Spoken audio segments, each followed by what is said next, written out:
Okay, so here we are, Hermann Mahnke, and as I said, we can just relax. We're just having a conversation. But ladies and gentlemen, in case you didn't know, the man behind the mic, behind the mic and the helmet usually, Hermann Mahnke, welcome. Thanks for coming through. I'm gonna jump straight into it. We always start with the easy questions first. What's the story with you driving suspect? Tell us that story. What happened? It started a long time ago, a couple of years ago, 3-4 years ago, and the Cheyenne came to me we started tuning the car. And I just used to tune it, and he used to go and drive it at Saldana events and wherever. That car's been around for years, eh? It's been around for years and years, yeah. It was at ART first, yes, and they did a lot of the work on the yes. car, and there's been a lot of people involved in the car.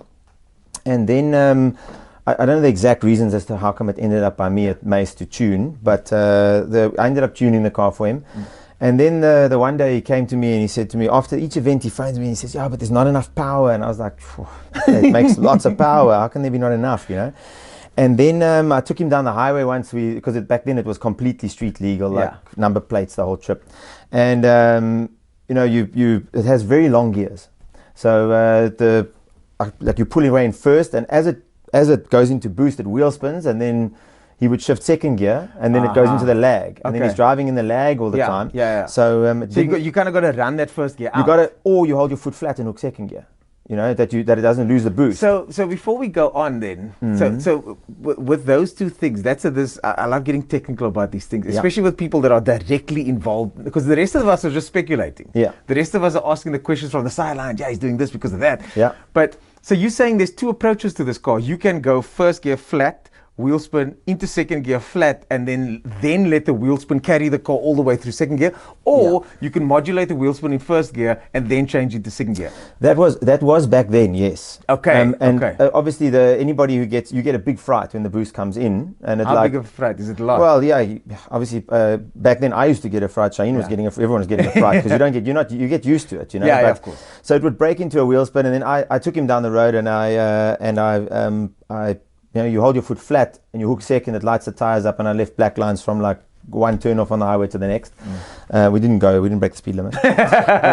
And then he just said to me that day, you know what? He's scared that he can't actually do that yet. So he's like a super nice guy, and really honest about his. Not saying he can't drive. He drives actually quite well. I've been with him in his Jeep and wherever. You know, we've driven quite a lot together.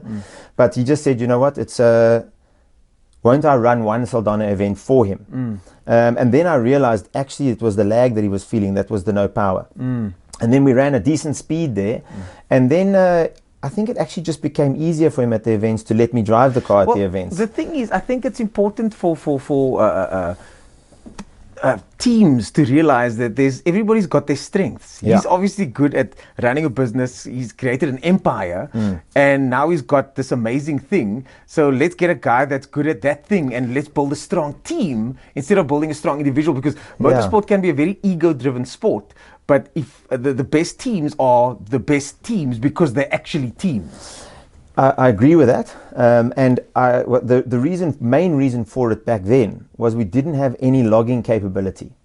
We were running a Spectronics management system on the car back then, which it's got no problems. It ran fine, but no logging capability. So in other words, what that means is, I do a run, I must steer the car straight, and I must watch both air-fuel ratio meters and try and gauge, okay, what boost did we have and what RPM was it, and then I can go make changes to the map afterwards. But that happens so quickly. Essentially, you needed the tuner to drive the car, and that was the main reason for that. So to develop the car, and the problem is when you don't have something like a Heltec, Motec, one of these fancy things with logging stuff that you can literally make changes afterwards. You know, like looking at the log file. So and I mean those things are infinite. It goes down. It's granular. It goes down and down and absolutely. down. Absolutely, you can look at heaps of. So right now, like currently, it's got a Heltec on it. And I'm not knocking a Spectronics. We don't make any more power than we did back then. All it does is it allows us to look at data afterwards and make changes. Okay. And it found problems. We had misfires forever. And if you misfire on a cylinder, if it misfires on the spark, 0.3 of a second, and you lose like 300 degrees exhaust temperature on that cylinder. So you can see it immediately, you know, breaks down on the dyno or breaks down on the road. Siraj, yes, when you and him are sitting there with your laptops, you're not just pretending.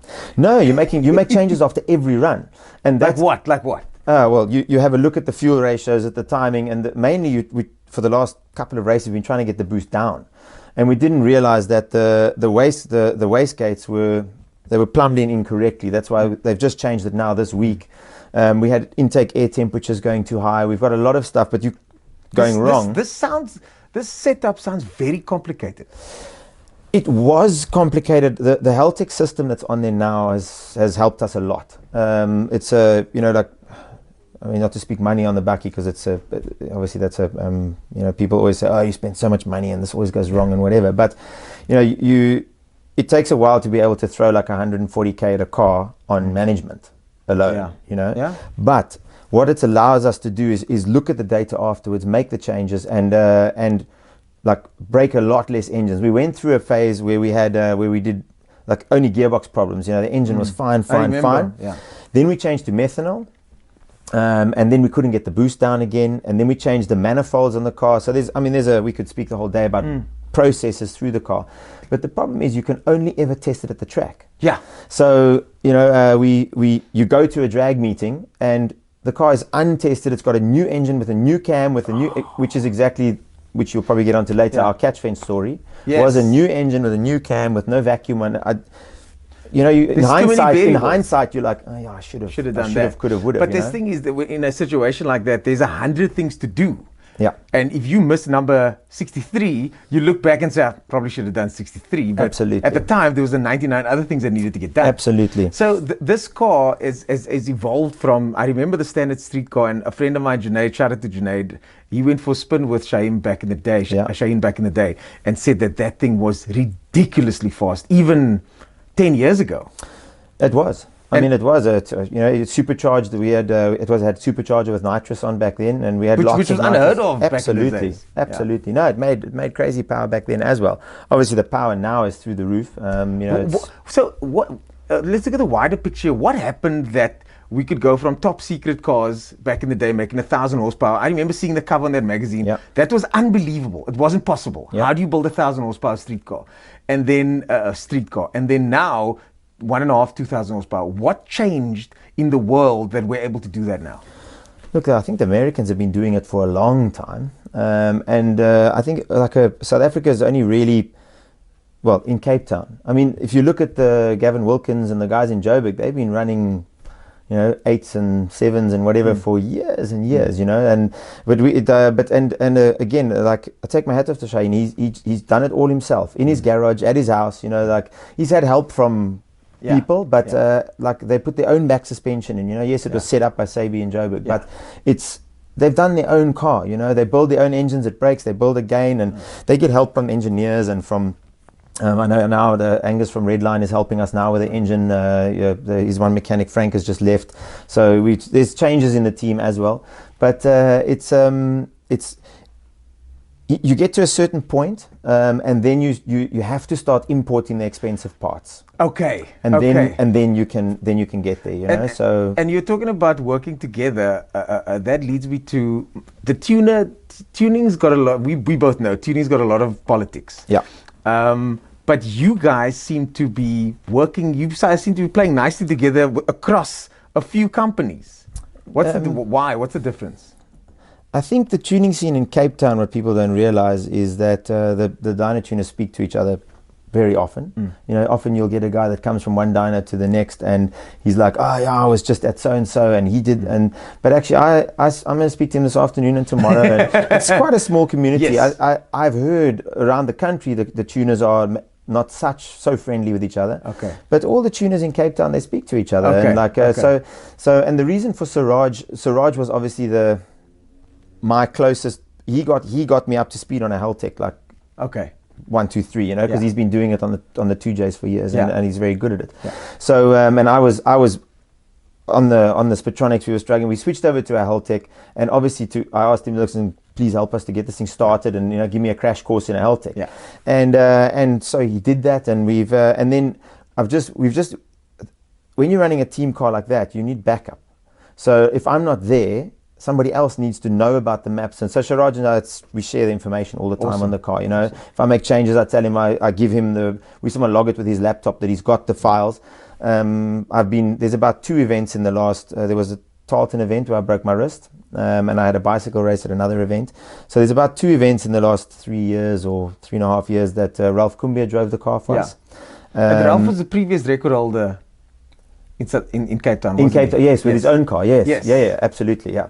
So, and that's why with Motown, his company supplies the parts, you know. So Shaheen, it's almost you're lucky to be involved, because it's always who you know, not what you know. Yeah. You know, but it's nice to see that there's a team that works that way, and it shows that it's possible. It's nice to have rivalries as well, because that makes for good entertainment. Yeah. But it's also nice to see that there is a team, the top team, that works collaboratively.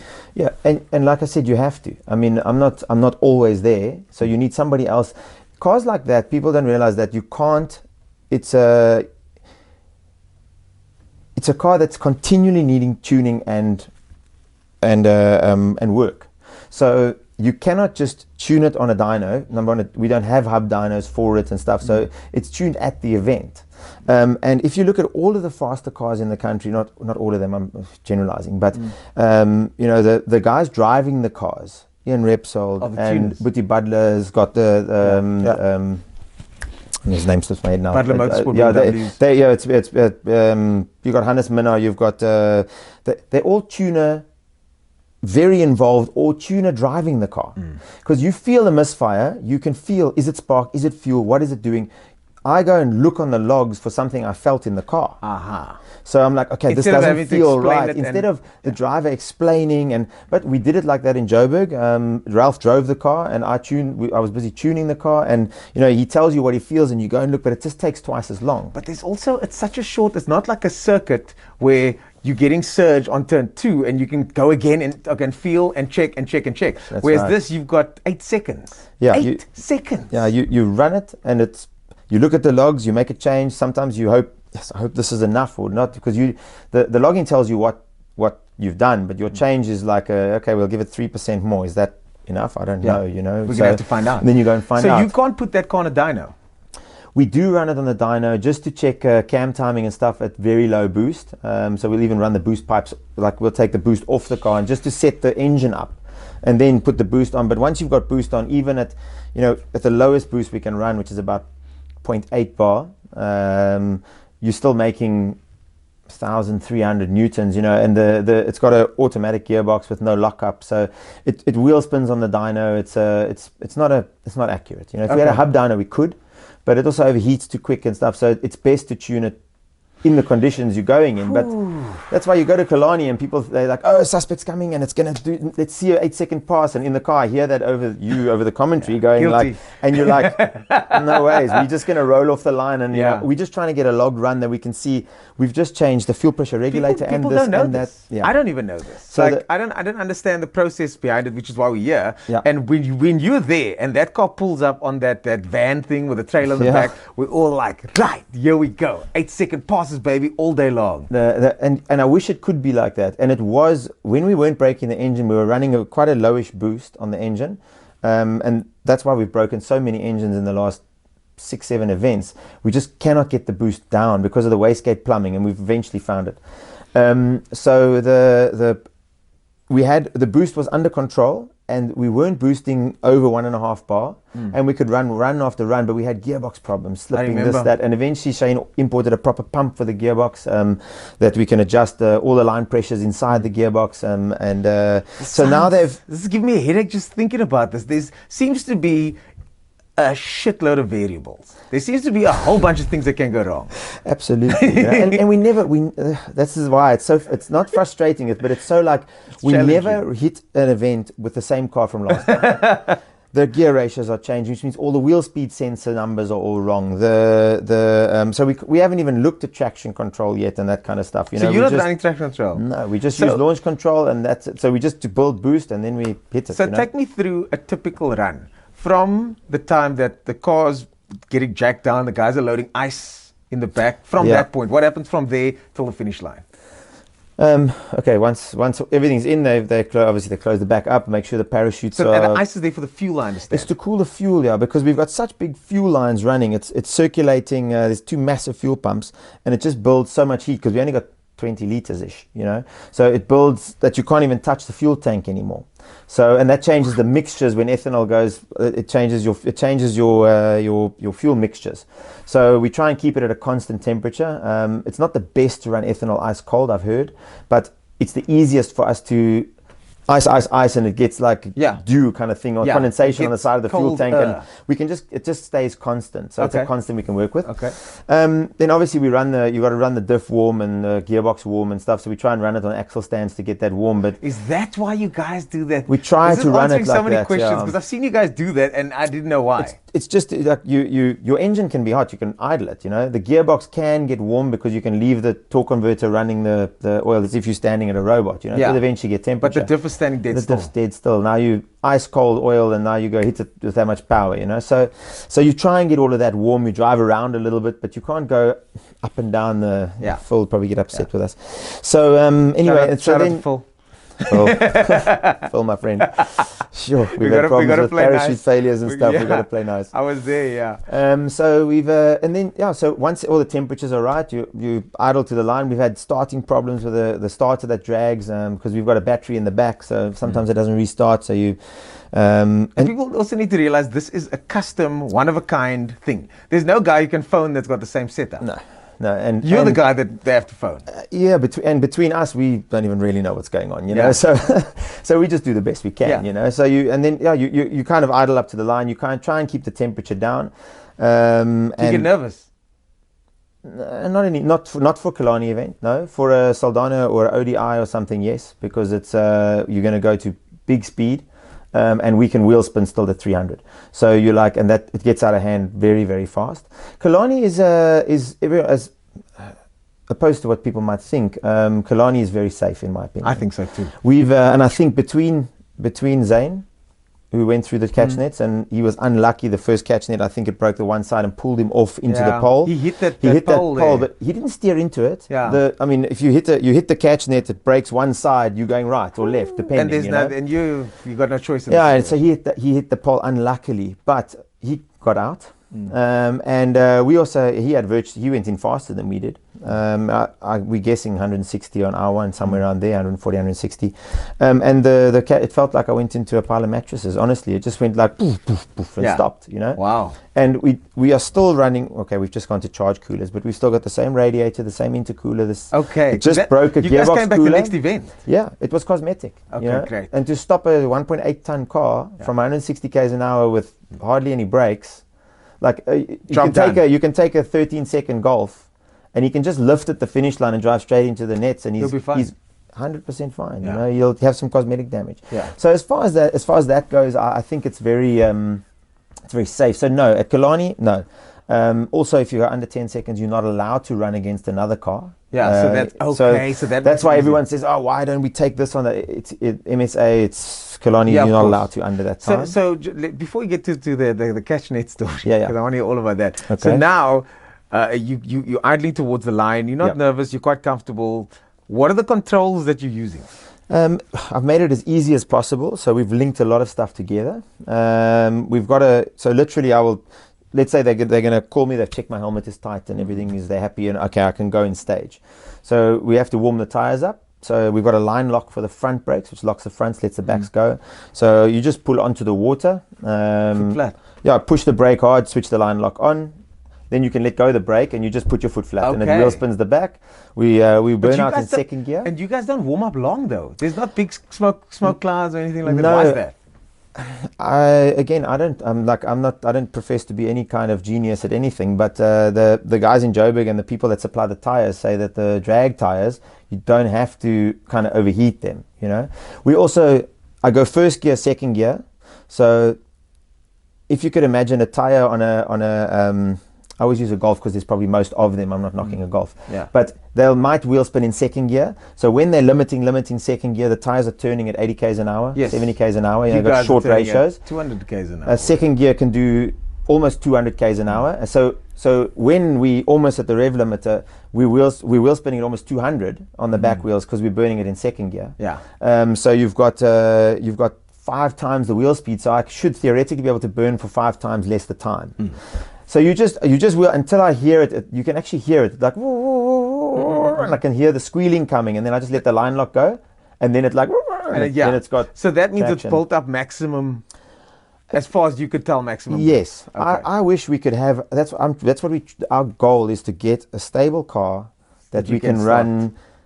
Like obviously everybody wants us to run 8s and all that kind of stuff. Well, we can, if we've never been consistent enough to run like a 9, a 9, a 9, a 9, a 9, a 9. Okay, let's make one change and see do we go forwards or backwards. That's the way to do it. Absolutely, but we don't even know what the car's capable of because we never actually get a clean run. You know, when we get a good launch and we do like a 1.3 60 foot, which is decent for a 1.8 ton car, we're still running low boost. Yeah. So we don't actually know. I think if we had good traction and stuff, I reckon a low 8 is possible.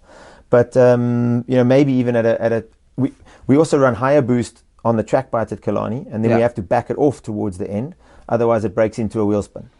So because we can overpower the traction that we've got on the track bite, on the clean circuit. Okay. So there's falling suspension also. Sorry, you want to ask a question? Yeah, I just want to go through the process. There seems to be so much happening. I'm shooting rabbits here. But that's why I got you here. Can we just check the thing is recording? Awesome, thanks. So now you've done the burnout on the start line. Okay. What happens? You've got the line lock going on. Okay, we've switched the line lock off. We burn out. You then run it out because you're trying to leave some rubber for you to pull on. What's the other thing that I spoke to the guy with the other Can-Am? What's his name? No, the previous record holder we were talking about. Ralph. With Ralph. I spoke to him about that. He said that you guys lay your own rubber down. Well, the misconception, again, I speak under correction because if we were talking without cameras, I could sound like I know what I'm talking about. Now anybody can say, there's a guy on the internet doesn't know what he's talking about. The track bite doesn't give the traction. Track bite allows the rubber to stick to it, or it like almost melts the rubber off the tire because rubber on rubber is the best traction. You want, yes. So that's why, like at the World Cup finals and stuff, they drag those tires like leaving rubber. That makes the traction. So if we leave our own 2 thick black lines, you pull back on them and you're launching your own rubber on your own rubber. That's the sweet spot. That's the sweet spot. Yeah, and like the last event. Can you feel that? It hooks up, I think, better. The last event we weren't trying. Obviously, we broke the engine on that run and we ran a 9.1, I think, or something. But we're not using track bite. After the warm up anymore. Shane just like, but this is how we work. You know, people think that we know everything, but we don't. We just like, you see Boetie Butler and them, well, they don't throw track bite. So then we're like, well, let's try not to do it either, you know? And I find if the track bite, when you throw it in front of the tire and you spin through it, it's almost like I get more wheel spin than when we just warm the tire and we pull away on the track bite and the rubber that's there. It might be the tires we're using, those fancy drag tires or what. I'm not sure, but it always feels that I've got, when I throw the track bite down and they squirt that bottle and we know they mix methanol with track bite and whatever. But it's always like, it's a very specific motion. You got to like, you know. And but I've always found that it's like it feels like snotty, like it like, you know, it wheel spins off. And we had really good launch last time, so we're gonna try without track bite. We'll go without it for now because we haven't really played with tire pressures, and our launch limiter is just at one spot. You know, we just that's why I wish we could get a consistent. Yes. Let's finish this run because these people are going to check this out. But the thing is this is going to bring me to what we got so much to talk about. This is going to bring me to what I was going to say later. There's a massive difference between running a 13-second car and running an 8-second car, because with a 13-second car it's easier to get that consistency because the car won't break. There's not as many variables. You've got 200 kilowatts. You know, you can run it over and over and run 10 runs in a day and go, okay, now I'm going to drop my tire pressure by 0.1 and see what happens. That's what we're aiming for. I think if you've got a car that is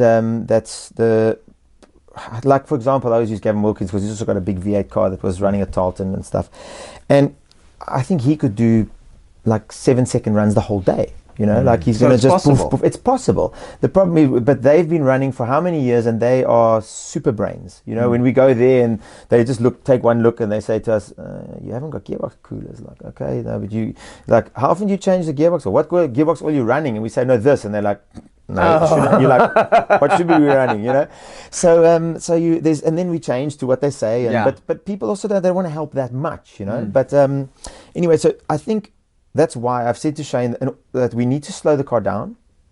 Like, that's a good move. And the problem is the pressure from the crowds, the pressure from the grandstand, from the commentators, and because the car can do that. But like I always, and then Shane, obviously, you know, are we going to see an 8 today? You're like, can we not just slow this thing down to 10s? 100%. And I totally let's just agree run with that. 10 after 10 after 10 after 10, and then you keep the power super low, you know, Because it's and actually, then work on the traction. It's actually worse to set a lap record pace and not be able to repeat it again. Yeah, luckily when we set that 8, we could repeat it. So we got an official 8, you know. Okay. And like the boost was low. Now the problem, we've been breaking the engine because we can't get the boost down again, which hopefully now is sorted out. Saldana, we should. What's the actuators you said? The actuator, the wastegates were plumbed. Wastegate. Like we were coming off at 90 degrees to the manifold, and the guys in the know were saying, but it's all about flow, not about pressure release. So we were like, okay. So they said no. So we've actually now put them onto the turbine housings, which somebody's going to look at and say, yes, these O's, they've drilled a hole right through this expensive turbine housing. But we you know, we're trying and testing. Of you know, course. so and that's the way we're going to work with it. And if we can get the boost down, then hopefully I can slow the car down. We can get more consistent runs out of the car. Of course. Because also, which is something you're going to speak about later, I'm not going to be here most of this year, so I need Siraj to tune, and Ralph's going to drive, and we need a car that is consistent. So you're still going to be involved with the car? Yeah, when I'm back in between overseas trips, so then yes, I'll help with the car. If I'm here, like the end of July event, I know I've looked at Killarney, that event I'm here. So, but the other events that Shane's going to run, they'll be with different people, you know, running the car and whatever. So, let's finish that. Let's finish that run. You also shoot rabbits. Yeah, I do. So now let the line lock go. Line. Then you've pulled through, you reverse back, they try and guide you onto your own lines. You're not allowed to take too long if Paul gets upset. We've got very, very nicely, we've got something called a transmission brake. So you'll hook reverse, you'll reverse back to the staging point. And when the two lights come on, we then switch a transmission brake which selects reverse and first together. And they're the same ratio. So your gearbox is fighting against each other. So imagine in your road car, if you were in a Golf, you're going to pull the handbrake up, you're going to put first gear. Yeah. But imagine you could select reverse and first together. So and it's in not. gear. So you're not holding the car back by another set of wheels. No. You're actually holding the gearbox is in holding position. the car there in that position. Yes. That's clever. We leave the line lock on because you don't want the lash in the gearbox to ease up. So otherwise you get that, like when it takes up all the lash, it'll just snap things. It will just snap things. That's right. So your brake is on, edging forwards. Then as I get onto the line, I'll put the line lock on to hold the car where it is, because you've been edging forward, so all the lash is taken forwards.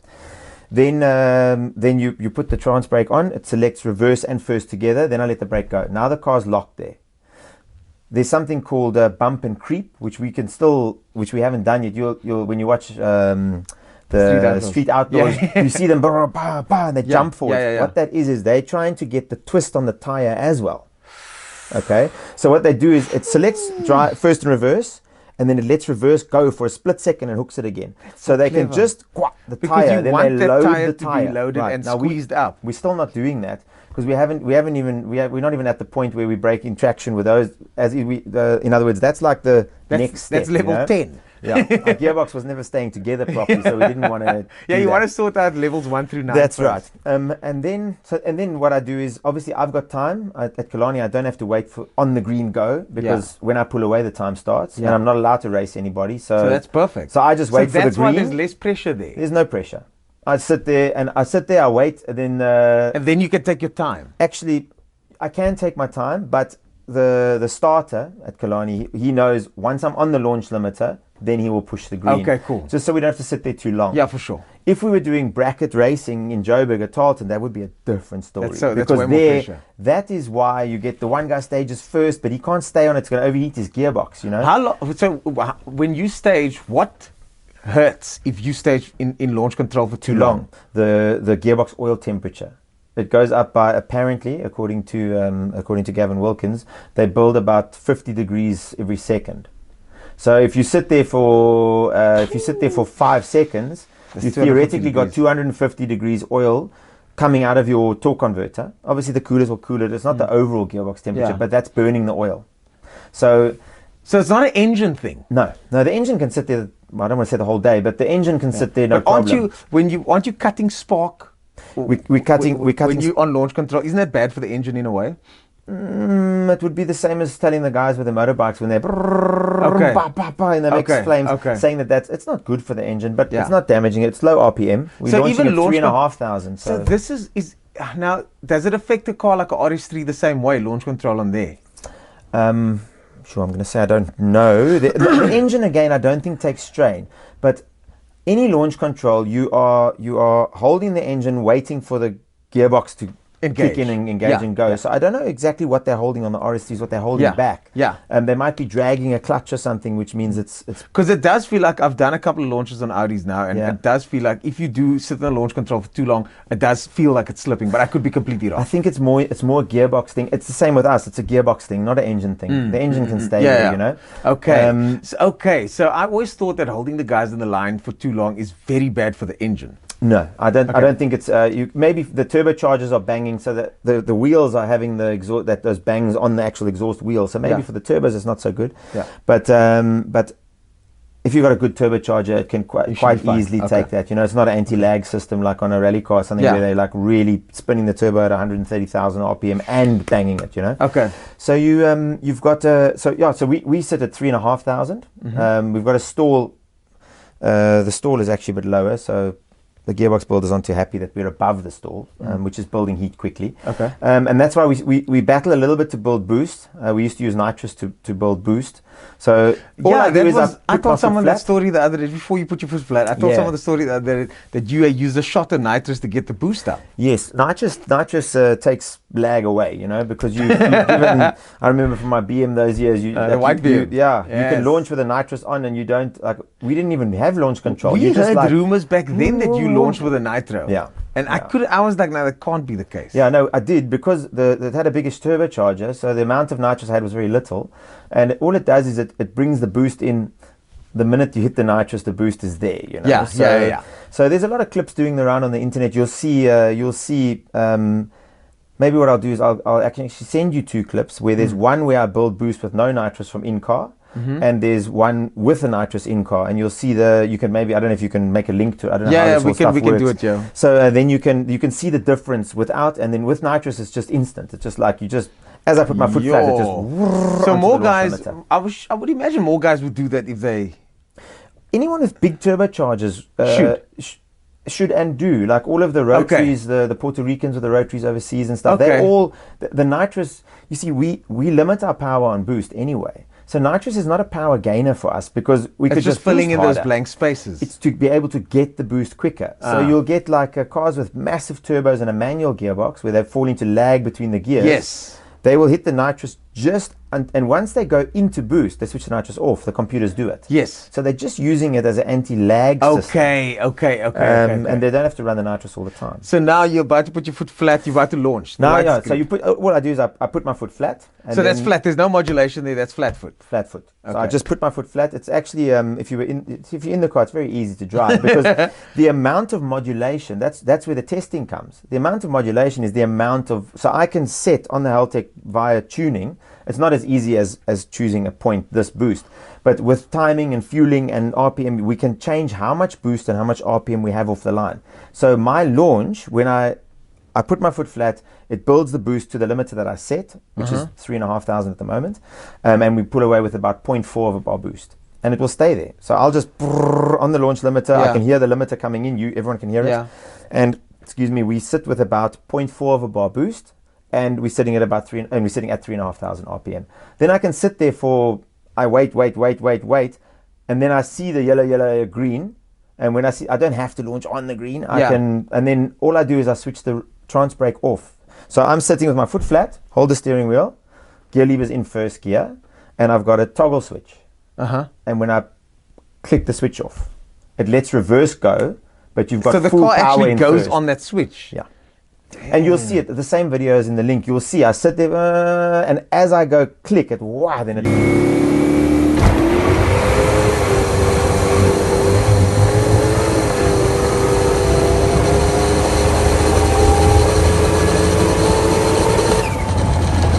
So you're saying you could get wheel spin at 240 and the wheel speed will shoot up to 300?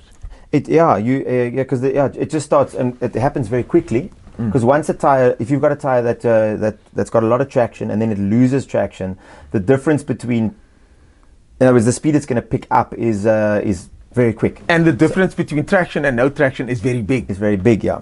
And the gear is very long. You know, so all of these things play against you, and you've got this balloon tire that can all of your reactions already need to be like a bit, I want to say a bit slower. You need to actually physically, because the car can do it, like wallows around a bit, but it's not sliding. It's not sliding. So is this a slide? Isn't it a slide? And then by the time it's like, this is a slide, you know. Then and that's why that's why if you look at the lines we leave, you know, I've got some photos of the lines you leave. All the way down. Yeah, and you can see the lines go like, he went sideways for like a long way and back, because you can't just like rick it back like a normal car. You back off, get it back together and go again. You're kind of trying to nurse the thing, and then eventually when you just when it gets too bad, you're just going to end up putting the parachutes out, which hopefully will pull everything straight again. Yes, and you can slow yes, because down, it pulls you the know? back up. But now at Saldanha, what's the best way to get the fastest time there? I don't know. Again, I wish we could go from event to event to event with the same car. Because it's also a year. It's a 6 year, months, a year difference. And all the top end runs. If you know, people don't realize when you're driving the same car all the time, you get to learn the car. Of course. Every event we've got different gear ratio, different gearbox, possibly different engine, different power, different. Everything is different. You know, different tires. You know, now we're trying this, then we're trying that. So every time you're trying to adapt to something that you don't even know what it's going to do, because the first time you're running it is on the morning warm up and everyone's expecting 300 k's an hour, you know, and we're going to do a log run. It's insane. But now I know for next time I'll sell it like that. I'll sell it like that, I promise. It's no problem, yeah. Give me the spec list on that car. What from the front to the back, just briefly. Shahin's probably the better person for that. I'll have to speak to Shahin as well. But we've got we're still running a 6 litre. I think with the pistons oversized, I think it's like 6.2 or something. I don't know. It's got a turbo cam in it from. Actually, don't know who supplied the cam. He buys all the stuff, so I don't even half know. And it changes all the time, so I can't even follow.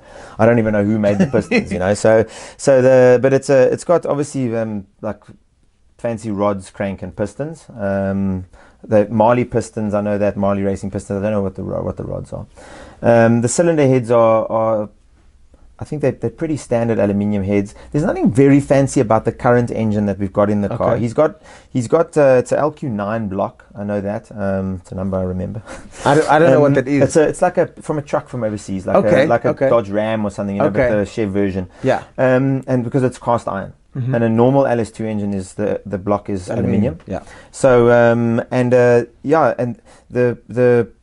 we had a homemade intake. We went to a more fancier intake, which allowed us to make more power, and so you keep developing the car. But he's got something called the LSX engine, which he bought the block and stuff, which is like 2,500 horsepower, kind of guaranteed. It won't twist, flex, whatever. It's the strongest how can I say GM product that they make, a wet block. All the guys you'll find the guys that are running the GM engines in Street Outlaws and stuff, they're all LSX. You'll see this. It's a LS, not a 1 or 2, it's a X, you know. So he's bought heads. It's got 20 head bolts as opposed to 12, you know, to keep the heads down and stuff like that. But while we were breaking engines and blowing head gaskets, we didn't want to break that because that's a very expensive block and heads. You know, you know, for block and heads and parts, it's R250,000 versus the engine complete will be like twice or 3 times that, compared to the complete replacement on that engine that's in there is, I don't know, probably 80 grand or something, 100 grand. It's not that expensive. The turbos are expensive, but they go from engine to engine. Yeah.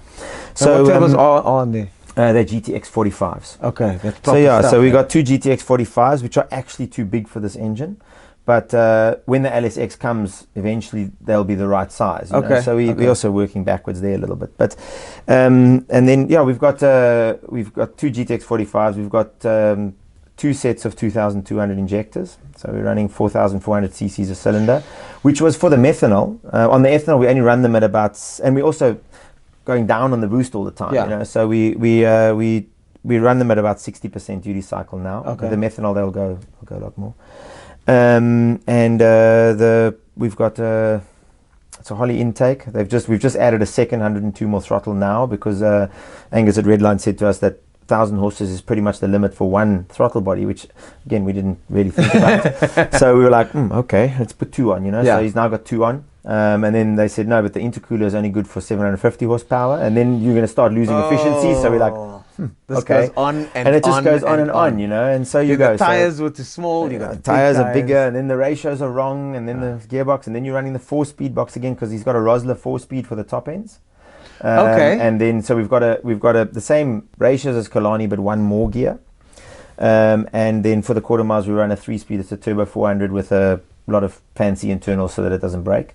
Well, it's not supposed to break. Yeah. It keeps on breaking. But that's what race cars do, eh? They break. That's right, But so yeah, and he's got I don't know, some fancy chromoly prop. I don't even know where it comes from. We've got Strange rear suspension. That's a brand, Strange in America.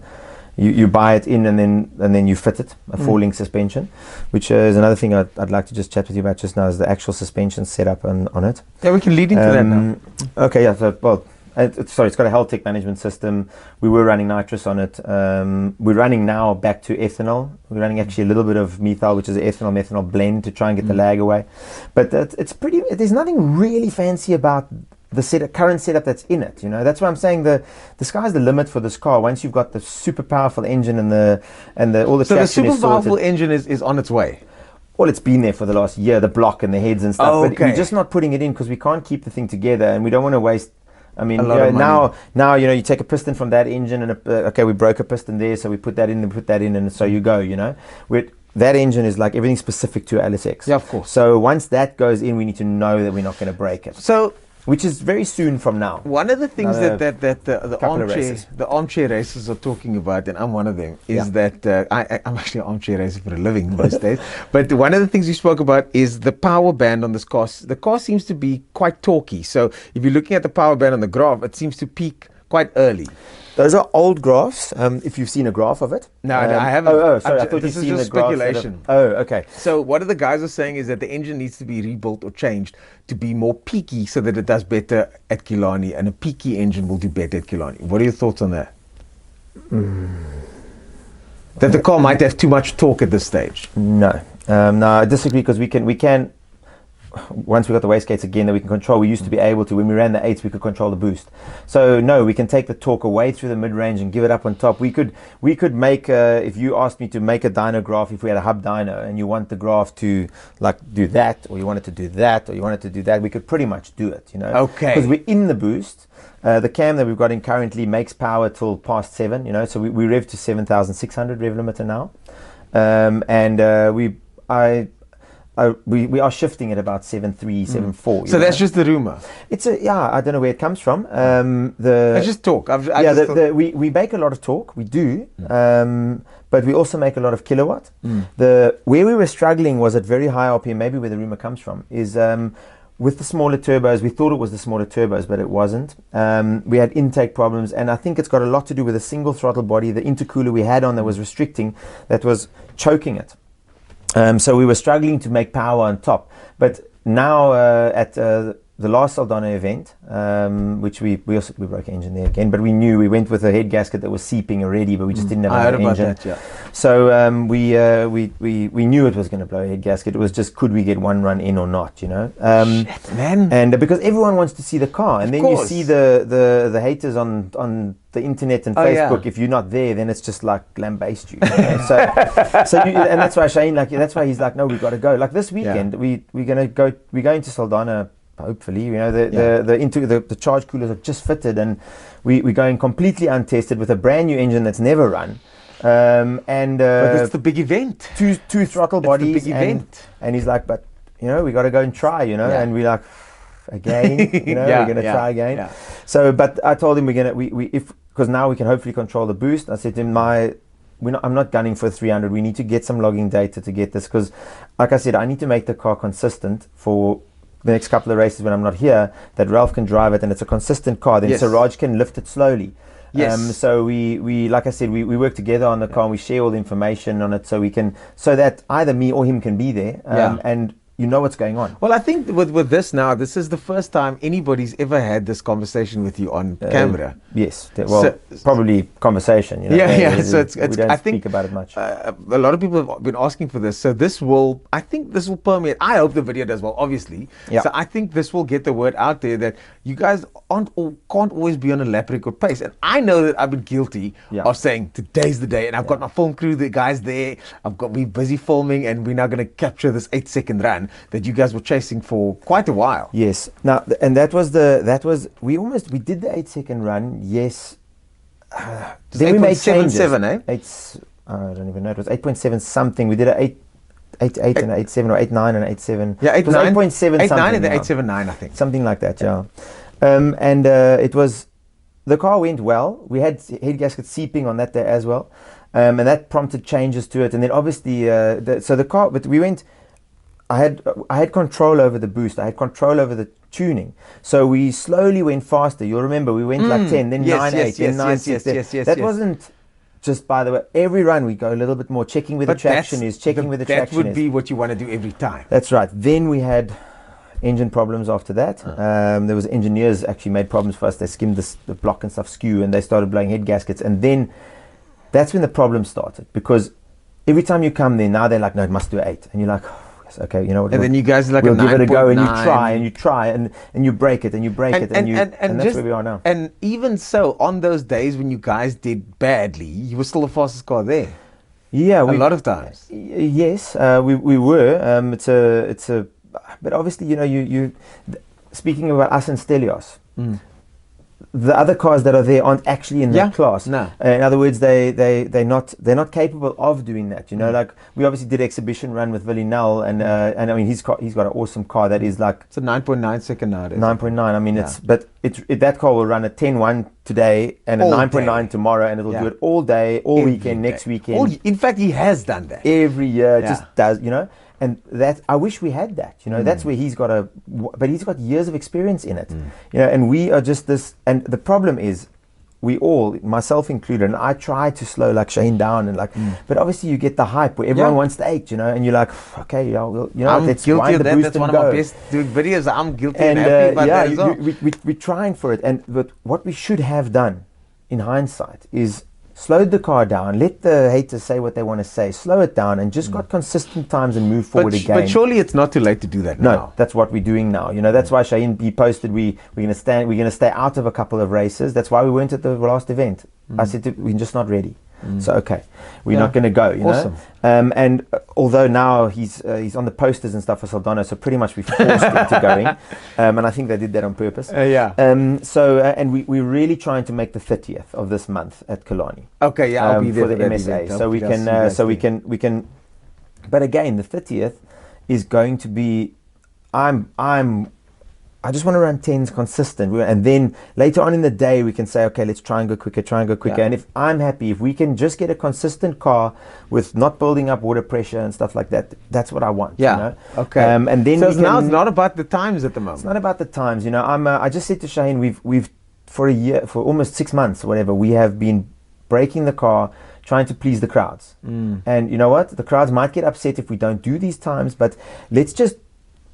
We've got to consolidate the car, and then we can go again. The crowd doesn't know this. They don't know what's happening in the background. All they know is they see this hot car, it's the fastest car. It's gonna be faster today. It's gonna kill everything. And you know, and then we do a logging run, and you know, then the Golfie beats you to the line because you just logged it, broke into wheel spin, took your foot off. You know? So speaking of braking, what happened that day with the nets? It's partly it's all my fault. You know, it was there was it was driver error completely. But that was the first event we had a different cam. In hindsight, we shouldn't have relied on engine vacuum. That's what happens when you take a road car and you start making it into a drag car, and you don't change everything. You know. Yeah, of course. So we still had a brake booster, which we still have, but we've now got a vacuum pump. So we were relying on engine vacuum, and you're going to say, what happens when the engine breaks? Yeah, that's maybe a good idea. Hopefully we've got enough vacuum built up from the the one-way valve. So what happened was we started the car and I just idled around. So we were braking, checking all the brake pedal was hard. We bled the brakes and whatever. Then I idled around, and when you've got a wild cam in a car, you've got very little manifold vacuum. Oh, yes. Okay. So it actually fluctuates. It sucks and pushes and sucks and right. pushes. And I think we had a leaky one-way valve as well, but I don't want to blame it on I don't want to blame any part on the car. So it was sucking and pushing air at the same time and building up pressure. Well, it was sucking very little pressure. Okay. So what happened was I idled around to the start, and I did a burnout, but at the end of the burnout, the revs come down very quickly. So I don't think it had time to build enough vacuum in the booster, or we had a leaky one-way valve, I'm not sure. Yeah. And so I staged on the line. We don't launch with the brake. So you wouldn't have known. I don't feel that there's no vacuum, okay? Because, I mean, yes, you touch the brake to stop it, and then you put the trans brake on. So I'm not touching the brake pedal. There it sits. But that brake pedal is as if you're towing a car, you brake a couple of times, you lose all the vacuum, and now you've got a solid pedal, what they call. Yeah. Okay. So, and then I launched. And but the previous runs, at the end of the run, you don't lose that much time. So I would take my foot off before the finish line. I wondered how much take some time to come onto the lose? brakes. Virtually nothing. I mean, if you think about the speed, we get to, I remember you get to 300 meters in 6 seconds or something. So you're only accelerating the last second or whatever is 2 seconds is to cover the last 100 meters. So if I doubled the speed, I could only save half a second. You know what I mean? It's like that's everything is made in the first 60 foot. I always wondered about that. You know, 200 feet. Yeah. Okay, so you backing off for extra. So if you back off 20 meters, it's fine. You're not even going to notice it. Yeah. So, but your brain goes, that run, we were so trying to go into the eights, keeping it and pinned. I thought to myself, I'm going to keep it flat out till the line, and then I must get onto the brakes really fast. Yeah. And that's why the previous runs, when I took my foot off, there was enough time to get vacuum. Then when I braked, it braked fine. And that run, I went like straight onto the brake pedal, and as I pushed the brake was solid. And in that, I don't know, split second, half a second, my brain went, oh dear, with other words fitted in. Yeah. I've got no vacuum, which means just like that, which means now I must push with 200 kilos on the pedal. Because like if you've got a race car with no booster, then your master cylinder is calculated pressure. You know what I mean? So then you'd have to push so hard. If you take your road car, your Golf, on the road, you take the vacuum pipe off the brake booster, or if someone's towing you and you pump, and the pedal goes hard, now you've got almost no brakes. You've got to push what the booster was going to add. Yes. And so you've got, ultimately, if I can push hard enough on the pedal, it'll work. I've got the same brakes as I had. Yeah. But you cannot push hard enough. You might even break the pedal off, you know. So, because the booster vacuum sucks the brake. But your wheels locked up as the vacuum came in. Oh. So now I come off straight onto the brake pedal. It's this solid brake pedal. And I went like, shoot. And I pushed it as hard as I could, because I know I'm going to have to push now with everything I got to try and stop. And this is all happening within split seconds at 250 kilometers an hour. Yeah, it was very quick. And I mean, maybe a better driver would have made I don't know, you know, maybe he would have sorted it out. But what happened was then as I was pushing, the booster came in and it sucked the pedal down. Now I was pushing 3 times too hard. And it just snatched the front wheels. It locked them up instantly. And as it locked the wheels up, I came off the brakes, obviously, to unlock them. So you can feel a race car, it snatches, you come off. That's the right thing to do. Right. But because we can't warm front tires up, we run with standard road tires on the front. Okay. So they haven't got a slick traction to speed up again. So what happened was, this is all hindsight thinking, because afterwards you're sitting in the catch nets going, what the hell happened? You know? But and then what happened is I came off the brakes. Yeah. Because you can see there's 3 flat spots, like proper flat spots on the tire, around the tire. So, and I remember coming off the brakes and trying to get the wheels to turn again, but then you don't wait long enough, because at 250 k's an hour you're doing 100 meters a second. Tires are doing naught. You're doing 100 meters a second. Yeah. I've got 380 meters to the catch nets. I've got 3 seconds. 3.5 seconds at that speed, I'm going to hit the nets. So if you think about it, you brake, it locks up, you go 1, 2, I've already lost 100 meters. You know, like the nets are coming fast. So so I lifted off, but I didn't let the wheels turn enough. and then I braked again, and they snatched again because they were now. I was doing 250. The wheels were only up to 80 by that point, so they snatched easy. So I snatched them again, and then on the third one I checked. I know I've got back brakes still because you've got big slicks and the parachutes are open as well. Parachutes were open, yeah, but we only had one small one. Back then. Now we've got two big ones. Yeah. So then I just thought I must just use whatever back brakes we've got, and that's when I stood on the pedal to the floor and locked the fronts, but I was slowing down with the rears. Okay. And at least I was slowing down, and then I was like, okay, we're going to go into the nets, but I can't stop before there. But there wasn't time to get the front wheels turning again.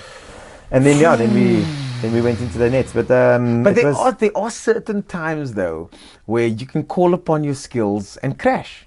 Absolutely. There's certain accidents that are unavoidable, and you mitigate the risk as much as you can. And we've all been in that situation. You call upon your years of experience, and then you just crash. Absolutely, absolutely. I mean, yeah, definitely. You know, sometimes you think to yourself like, I'm lucky I caught that. You know, there's definite times where I've like slid a car or something where you think to yourself, phew. I don't know how I did that. And actually you think to yourself, there was a lot of luck involved in that little transaction that happened, you know. I don't think, in hindsight, I would have done anything differently because I reacted to what I was feeling. In hindsight now, if we never changed the brake system on the car from that day, I know, just wait a quarter of a second and the vacuum will be there, you know. So the two runs before that was no problem. Yeah. All I needed to do was brake. Yeah. And the vacuum would have been there. But I went like literally straight off on. the throttle, straight onto the brake. Which is fine any other time. Any other time, but we had no vacuum. And then the vacuum came late. So then we just put a vacuum pump on the car after that crash. Obviously we tried to figure out what happened, and then I was like, okay, it's my fault. There's no way around it. One of the first things, I was there when you guys were talking, and it was obviously quite a heated moment, so I didn't want to get involved in the conversation, but I heard you say, and I didn't want to quote you in the video either because it wasn't public information at the time, but you said it out loud. You told Phil that was my fault. Yeah, and it was. And that's the thing. That's one of the things that I don't see often in almost any form of motorsport, where drivers often don't take responsibility for the mistakes they made.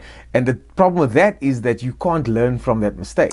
Absolutely. So now, if it's the car's fault, something like that happens again, you didn't learn the thing that you needed to learn so that doesn't happen again. Absolutely, yeah. If I was to drive it again now, and that's what I'm saying, maybe you would have taken your foot off for longer, you know. I don't know. No, but you would have waited for the wheels to be at wheel speed, because if I had waited you might the 1 second, I would have maybe stopped, you know. It's the rush of the fence coming towards you. It's all of that. Because if there's no fence, it's a different story. But we all know if that corner's coming closer and the car's not slowing down, your foot weirdly just starts going further and further towards it locks up. No, you're right. But so like I'm saying, in hindsight, I use that word a lot, I see. But looking back, I think like you could drive that car with that same setup and not crash. Yeah. Somebody else might not have done it. I'm not claiming, and I don't want to claim to be the best person. I'm not in that car because I'm the only person in Cape Town that can drive. No, anybody can drive it. I'm only in the car because I'm tuning it. That's actually my default position. Yeah. I need to tune it to get it right. And because we're making changes every run, I drive it, I check, I go, I tune, we make changes, I go. But once you've got a consistent car, we can give it to anybody. But your driving background is quite extensive. And you've raced challenge, that's obviously you've raced circuit racing, you've done drag racing, you've done a motocross. Drifting, no, not motocross. No, I've got a motocross bike, which I broke my wrist on, but I'm not very good at that either. Yeah, you used to won the sideways competitions back in the day. We corners as well, tarmac, all-tar rallies. Yeah, all I those things. I used to do whatever I could to enter, you know. But I think that's I think why Shaheen also is he trusts the fact that I have got control of it, and that's why there was no, I had a discussion with him, and we've been open about it, saying like, I said to him, you know what, there's no guarantee I can give you that I'm not, ODI, if we blow an engine, the oil goes onto the back wheels, I turn left at 300 k's an hour and I go off into the bushes, like I'm going to come walking back and you're going to have to fetch your pile of metal lying there in the bushes. What then? And he said to me, when you go off like that and you are lying in the bushes and I must phone your wife to tell her that you are lying in the bushes and I can go fetch my car, what then? Yeah. So you've just walked back. You've got to tell him about the car. Yeah, like So what did he obviously say? the thought always is you driving. It's like I've been offered to drive, like Owen Ashley when he was still alive. Like he offered me to drive a V8 Mustang, and it's not about when you make it's not about if you make a mistake. It's when. Yeah. I mean, you're gonna make mistakes, and if you have to pay for that mistake, that's a big problem. That's you a know? different conversation. I can't just like fork out and rebuild this car. And we never really crossed that bridge, you know. And then that's why I spoke to him. And it was before the accident where I used to say to him, like, what happens if I make a mistake and we end up in the bushes? Like, don't you want to drive yourself? Like, because if you offered me, you had a lacquer car outside and you said to me, no, I can go and take it for a drive, I'm going to decline and say no thanks. Because just take it for a drive, yes. Yeah. But you want to, I mean, me and my buddy, I don't know if you remember Ken Addison, but he had a C63 and we went out one night and we didn't break the speed limit. And, we were playing around and sliding around everywhere. And when we went to the car, he was like, no, you drive. I was like, no, I don't want to drive. He's like, no, you drive. He got in the passenger seat. And that night it was one too many circles, and I went over the pavement with the car, and and my fault, we were on a circle. There was building sand there, and I spun it, and it just didn't. The front went onto the sand and poof into the pavement. And again, it was I was like, that's why I don't do this. Yeah. If it's my own car, I can park it and fix it next week. But now I 100%. have to fix it straight away. Yeah. Or luckily the insurance fixed it. Yeah. But it's a conversation you don't have to have. You don't have to have that conversation. And you've got your own cars that you can drive. Not that I had a 63, but I don't need to drive that. Anyway, so I had this discussion with Shaheen, and it was just like, what's going to happen that day? When it ends up as a pile of metal in the corner of some bush. And that's when he said, yeah, but you must remember when you don't come back and I have to phone your wife.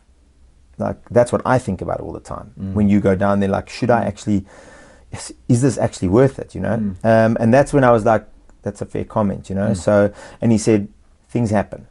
You've obviously, you keep you as safe as possible, and it's always like, if the harness, anything I want inside the car, he'll do, to keep me safer. They want to build a safety cell and everything, But and he says, you obviously you're trying your best not to break the car or damage it. So, but and I always say, if you have an accident, it would be on purpose if it wasn't an accident. So yeah.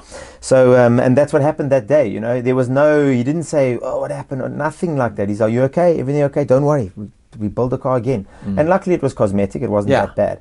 But I mean, the day could come when it's bad. When it's bad. Yeah. Well, there is that obviously that trust that you guys have with each other, and he has to trust in your abilities as the driver of the car. Yeah. So he does have tube chassis. Why aren't you guys going tube chassis? The tube chassis will put us into a whole different class. We already run in the OS, which is the outlaw whatever modified class at Kalani, but the car's not on the same level as like a Butler Motorsports car and what does that mean? Wilkins car. They've got a tube frame with a fiberglass body on the top. We're still limited by the standard wheelbase. We've got standard fenders. We've got a firewall. We've got normal wheels in the front. It's a normal car actually. We could plumb the exhaust down underneath, and it's got a license on it. And we could make the wheels smaller at the back, and we could go and cruise down the around. road. Yeah, it's a road car. It's still a road car. We've still got a dashboard and everything in the car. So it's a street car. Kind of. Yeah. And that's pretty much where we want to keep it, because you can be like a one of the fastest street cars, but the public perception is that we are not competing against those other pro mods. So we're not competing against them, and we're not. They're on a different level. The money spent there is, the cars are crazy expensive. I mean, and that's just the extra second or two, eh? Well, that's the other thing. To go from, I mean, if I speak to you, it's a second or the or two that you use there is big. When you go from a 15 second to a 14 second, like you can do a 15 second in a VTEC and you can do a 14 second in an M3, right? Yeah. Or 13 odd. 12. I don't want to insult M3 drivers, but you know what I mean. Like we used to drag stock M3s in the day and do 14, 13, 8. And then but it's an exponential curve, isn't it? It's an exponential curve. The difference between an 11 and a 10 is like massive. And so then, money-wise, what are we talking here? I think each car has its limit where you can get to with a certain budget spent on the car. So, for example, and that's why I said earlier, we don't know where our limit actually is because we haven't got enough consistent runs. But I personally market somewhere in the 8s. like a mid 8. I'd like to go under a 8.5 because there was that No Sweat Supra that ran a 8.58 or 8.6 a couple of years ago. We're at Killarney. At Killarney, yeah. Really? Yeah. I thought you guys had the record. I thought so too, and then nobody really knows. Like I don't know, Obviously, the No Sweat Skyline, wasn't Yes. it? The GTR, the 4-wheel drive GTR. Yeah, the 4-wheel drive GTR. That silver one. It was white, I think. Oh, white. Someone Yes, sent me a white. clip of it, doing a 8.6 or something like that, or 8.58. And so then, no, it was 8.6 something. So then I said, okay, our next goal, we said to Shane, our goal at Killarney is to go under a 8.5. Yeah. Because then we're not the fastest drag car. I mean, cars years and years ago, there was cars that I did don't know if sevens that's there. true though. I mean, No, there was a guy that spoke to me at Killarney because we're the next generation there, And there was a guy that came there and he said, no, he gave me the name of the guy that ran a 7 the other way, yes. But how accurate was the timing equipment then? We don't know. No, I don't know. Do you know that they used to have a stopwatch back in the day there? I don't know. I don't know if that was when the 7-second passes, but for me, a lot of that sounds like hearsay. Or and I'm going to say it so that you don't have to say it. I'm not sure about the timing equipment back then. I'm not sure. Yeah. I can't say for sure, but I'm just not sure. The fastest time that I know of, we're not speaking about motorbikes, obviously, because that's another whole that you can take a virtually stock bike and run 8. It's ridiculous. Something. I mean, it's insane. But as far as cars go, so the modern era of cars, for me, the only video that I've seen, like, cell phones didn't come out in the 90s or whatever. Well, they did, but they were late. Is that No Sweat car. So that's pretty much the time. When somebody tells me and says, no, here's the time. But we're not really, that car was also like a modified street car, stripped out kind of thing, And it's a 4-wheel drive. Yes. Yeah. But again, when we've got bigger slicks than the other guys, so whatever. So if you're going for the outright record, I wouldn't say that. I'd say in the modern era, yes, we're trying to become one of the fastest cars, and that's why Shane's also got this thing where he says, if not the fastest, amongst the fastest. Yeah. So because you can never be 100% sure, So but just the goal at Killarney is to go under a 8.5. That we can then say, if as you put it now, in the modern era, he can say, we've got the fastest car down Killarney. That doesn't mean that if Butler decides to come down tomorrow, or Gavin Wilkins, or any of those, actually, there's a heap of cars from Joey that could come down and go and beat that, but they go, there's no way we're going to stop in that distance. So that's our saving grace, is our car is in this. If we go to Tarleton as an outright speed, according to everybody, we're nowhere. But at this track, with this length, with the short stopping distance, there's a lot of the big boy cars that go, I'm not going there because I can't stop there. Yeah. And that's our like little trump card that we like, okay, it gives us thing. That's where our car is. Yeah, it's not fast enough to not be able to stop. And it's, because we're doing 250, those other cars are doing 320. Like that is like another time. There's no time to stop. So that's kind of a cool thing. It's kind of like our home track is the dangerous one, quote unquote, which is not. But I mean, for those guys, I don't think it is for us. And that kind of gives you an advantage. It gives us the opportunity to say we're the fastest car in the last 5 years at Killarney on a quarter mile. Doesn't mean we're the fastest in the country on a quarter mile, whatever, but we're the fastest at Killarney in the last 5 years, So, and everyone sees Killarney as Cape Town's quarter mile track, So you get guys from Joburg that come down and they try, and the traction is also, I'm happy that there's not track bite right to the end, because then you get a lot of the faster cars than us that are going to come down and try, But they say, there's no traction there, whatever, and that's good. They must stay away because we want to try and top it, So we when Ralph was fastest for many years, and we just clipped that, which was he went fast like a long time ago, very long time ago, That was weird because there was nobody else in the 8, and then all of a sudden, here's this guy, 9.5, 9 seconds, 8 seconds. Yeah. So and there was a good track prep that day and everything, and I mean they were racing up at Tarleton a lot with that car as well. So their development was happening up there, and then they came down, So, and hats off to him. They did really well, him and Melvin, to do that time. It took us a long time to get there. Well, as you said, a long time, relatively speaking. Well, I mean, that's also you guys true. have only been doing this for a year now. Yeah, the quarter mile side we've been doing for a year. So I think we're going to wrap up pretty soon. Yeah. Few more things. What are your plans going forward? I know I can't say too much. I'm going to let you say it. Well, for this year, I've actually I'm going overseas a couple of times to go to some World Rallycross races and Global Rallycross to help the guys over there, and to the technical manager on the one side, and to help another one of the teams that was racing here in December. And again, it's not what you know, it's who you know. So I had the opportunity. I went last year 2 races, and they saw, hey, this guy's not so stupid from South Africa, and he knows a bit about the big thing. The big thing overseas is, like, I know a little bit about everything. If, no, don't let that come across wrong. You'll understand where I say it now. Of course. But let's say they've got a tuner. He knows everything about tuning, but he couldn't build an engine himself. He didn't ever do setup on a race car or drive it himself. You know, so, and they've got specialists in each area, but there's gaps between those people. So, and this is what the manager of MJP Racing said to me. Or the good friend of mine, Norbert Flipperts, he said, what you've got is, you know, a little bit about everything rather than a lot about one thing. Yes, I know a lot about tuning but it's that broad spectrum that you've picked up over the last 20 years, where I worked for Owen Ashley. We've driven race cars, I've built race cars, I'm a fitter and turner by trade, so I made flywheels, and I've made adjustable shocks myself, and that kind of stuff. So you can work on the car. I've built engines for the supercars. Then we started tuning, so you can tune them, you can build them, and there's no one person in the team that can pull the wool over your eyes, because you've got a little bit of knowledge in that area. So you would be in a best situation would be for you to oversee all the specialists, or undersee them if you want to. It's just like when the specialists are going like, I don't know why this is happening. You're like, okay, but you know what? We've got on the mechanical side, this is happening, and if the car's not handling properly, then the engineers that's working out on the suspension, they can say like, what can we do? What can we do here? Can we modify some part because we need more camber? We need this or we need that. So it's kind of, yes, overseeing or underseeing, if you want to call it that, but just as a broad spectrum person, which is very few and far between overseas. And the reason is because they study one thing, they do one thing. I was talking to the engine tuner of one of the World Rallycross cars there, and he's, and you say to them, like, when you're in the dyno room and you're tuning, you can actually smell detonation and you can see it. You get the puffs out the exhaust. So any car that's pulling in front of you on the highway, you see that like poof, poof, poof. That's pinging. That's coming through. You can see the carbon coming off the piston. And in the dyno room, you can smell it. A car that detonates, you can smell.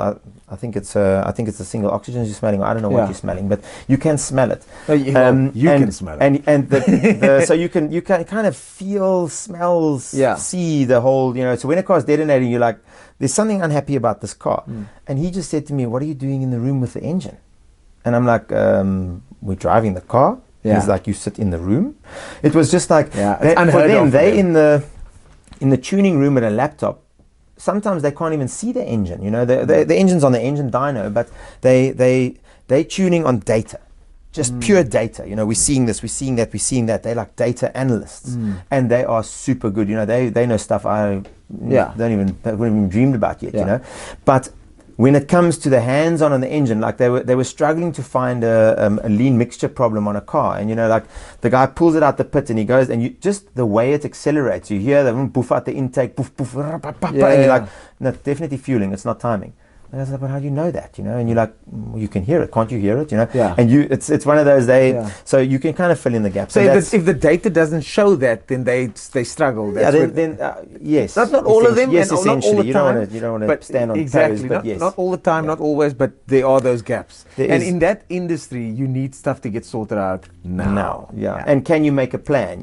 Like there's you last year when I was there, you're like lying under the car and one of the threads are stripped, and you're like, do you guys have inserts? And they're like, yeah, but the chassis guy's not here. You're like, well, just get the insert back. You drill, you freaking tap it and insert in, and you put the bolt in. You start tightening. You're like, no, this is a 1.5 pitch thread. This whole car is running 1.25.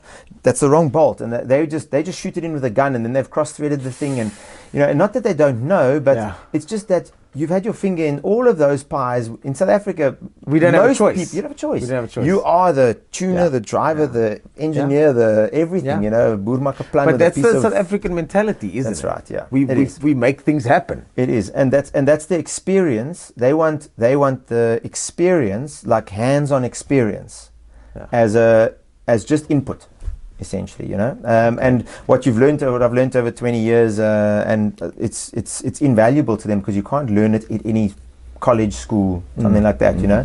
And it's again, it's who you know. So I mean, Kwesi Swanepoel could have done it, you know. They could have asked him. He also knows the same tuning, and probably Isak, maybe even when it comes to the driving of the car, even better, you know. But most of us get, especially in this industry, you get contacts, you get networks, and then you build your network over that network, and so it goes. 100%, and that's how it goes. Yeah. So that's where. So I'm going out. I'm out to it's like how can I say, all expenses paid holiday kind of thing, you know, where you go. There's 17 rounds this year between Global Rallycross and World Rallycross. So I'm out in April, then back a week later, then off for a week, then out again, and so I fly out and fly back many times this year. So I'll be here for kind of 11 weeks in the next 8 months. Okay. Just to broaden my horizons, and of course, it's an opportunity you can't pass you up. Can't you know, you just can't pass it up. And we're so isolated from the rest of the world. They've only been down here twice. So for you to get opportunity out of all of that, you can't pass it up. Absolutely, you know. But their perception is amazing of South Africa, and I think mainly because of the Toyota Gazoo racing. You know, the Dakar teams, because their perception is that we build, like, if they were to come to club level, you must remember a privateer team in World Rallycross is spending €8 million a season, you know, times that by 16, you're spending, I don't know, 130 million rand, you know, a season, and that's a privateer team. Yeah, they are the factory. The factory teams. There was talk of the factory teams spending, you know, like €6-7 million per car. You know, Peugeot ran 3. This is all hearsay, but it's expensive. Now so if I tell them, no, we're racing a privateer car in GTI Challenge, they're thinking, like, okay, well, €1 million, you know, that's at least. No, we're spending 55,000 rand. You know, you know, on a supercar, one engine rebuild costs 1.2 million. You know, it's just a complete different thing as privateers.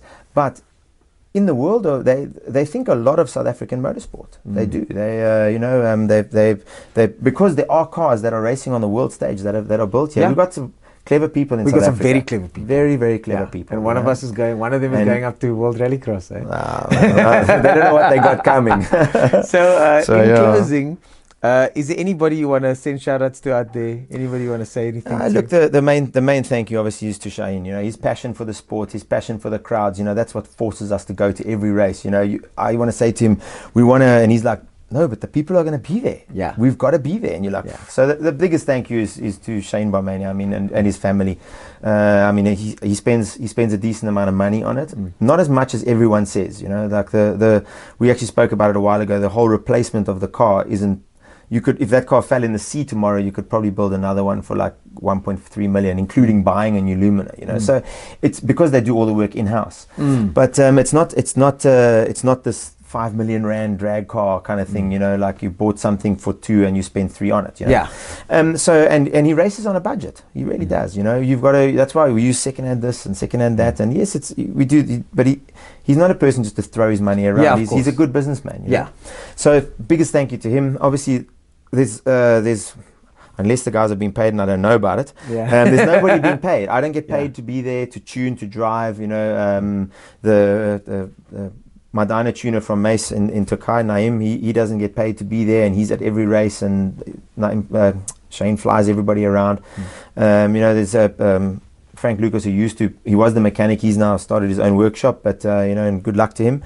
But so I mean, without the mechanics, you know, Frank and Terence, who drives the truck, you know, and just passes the spanners, and you know, Sean, the other guy who changes wheels, and so we had a very good team. We had, because now I'm also not there all the time, and so this year is going to be a bit different for the team. You might find it sits out a couple more races. But you know, to all the guys that and even just, you know, Shane's friends who are always there, you know, Muhammad, Brian. Yeah, he's always out there. There's always, and they are the most friendly bunch of people you'll ever come across. You guys don't look approachable. I ain't gonna lie. Your whole little outfit, you don't look approachable. But we don't put the red tape up. But this is the but the thing is, I found my experience has always been the opposite of that. And I think it's just a perception thing. It is. Look, it is a perception because it's a suspect. Yeah. And but that's not the it case. shouldn't be. You know, we went to Durban to race at Desi Raceway. Because Shane, obviously, they invite him to come everywhere, and if he can, he tries. You know. And I remember going there and we had the setup, and the kids are coming, they're looking at the car, and you're putting them in the car, and they can sit there and take pictures. We never stop somebody. If somebody comes up and they want to take pictures of the car, by all means, open the door and they can sit in it and whatever. And we've even tried, but we had gearbox problems. We put a second seat in the car. Yeah, so the reason for that, you were just short of because of a gearbox, and we offered it. Shaheen offered that as passenger rides to be not auctioned off, but everyone buys a 10 rand ticket, and that money goes towards the marshal's end of the year function. He's always trying to do something back, and we were going to take passengers, and then MSA wasn't too happy with that, which is, I suppose, fair enough. Understandable. Then we were just going to take the marshals and stuff for demonstration runs, and then obviously we only got to do that once with a broken gearbox, but that will come again. Once the car is consistent, we'll start doing passenger rides, whoever MSA allows us to do in demonstration runs, only 200 meters, but you can at least feel what a 1.8 second launch feels like. But we were in Durban, and the guys came up to us and they said, but how come we can come to your car? Like, don't you put the candy tape up? Everyone's got candy tape. You don't come close, and there's no candy tape. Anyone can come there. If you're walking past and the food is ready to be eaten, and fries and whatever, you can come and eat. He invites everybody. So, and it feels like that, but it's not really. It's just a whole group of friends coming down having fun. The fact because I think you guys all have uniforms on nowadays. He's trying to make it more that you fit part of it. So we put a t-shirt on. But sometimes I don't fit into the t-shirt, but you're trying to be more professional, but at the same point we're not professional. We are it's professional people maybe, but just actually going to the races the same as everybody else, and the fact that you've got a truck that comes, it makes it easier because all the spares are in there, and he had a spare truck. So but that's interesting. It's not this professional outfit. When the car's worked on in his garage on a lift, they work on it themselves. And anybody who wants to come there can come. And if he can help you with something, he'll help you. It's the guys come there, they want to clamp, they want this. By all means, we'll give you whatever we can. Because we're not really racing against anybody but ourselves. And even if there was another 8-second car, we're not really racing against them either. You're always just trying to better your own personal bests. So. And it's actually all in the name of fun. Really, it is for him. It's all fun. When the fun stops, I think he'll stop. But at the moment, he's still enjoying it, and he's like I asked him. And it's not about the kind of glory or fame for him either, because like a while ago, his son said to him, like, why don't you have a Facebook page? He's like, he had private followers which maxed out or something. I know, so I saw that. I don't know how to do this. Now you'll see he's trying to do a Facebook page, but it's not a professional thing. It's not about that. It's although he is about the fans, and that's and they are. It's amazing. You like wherever you go, like you pull out at Saldana and the people go crazy. Massive following. Yeah. So I hope it carries on. I really do. For him, I hope it carries on, and we can all be involved. But I don't know if it'll carry on forever. That's it's because it's not this thing that's generating money or something like that. It's actually just you love motorbikes, you ride them, and then you move on to something else. And at the time you're riding it, you think it's never going to end, but then something changes, and it ends. And I think I don't think he'll ever sell the car. He'll keep it and give it to his kids one day or whatever. But it's just fun. That's all. Really. Well, this was fun too. It's not this big thing. That's what you say. The fastest man in Cape Town, ladies and gentlemen. Thanks for coming, man. Yes, this was a good talk. It was lekker. I enjoyed it. Thank you for having me. It's the first time I've ever really spoken. No one ever really speaks openly about it. Maybe that's the thing where people don't come to you and speak to you, but you can come and ask, and there's no secrets. We can now we know. Talk about guys. Comment below any questions that you have, anything you want to add to this, and who you want to see next. Let me know in the comments below. Hermann Mahnke, thanks for joining us. What a pleasure. Thank you very much. We'll see you again. Bye-bye.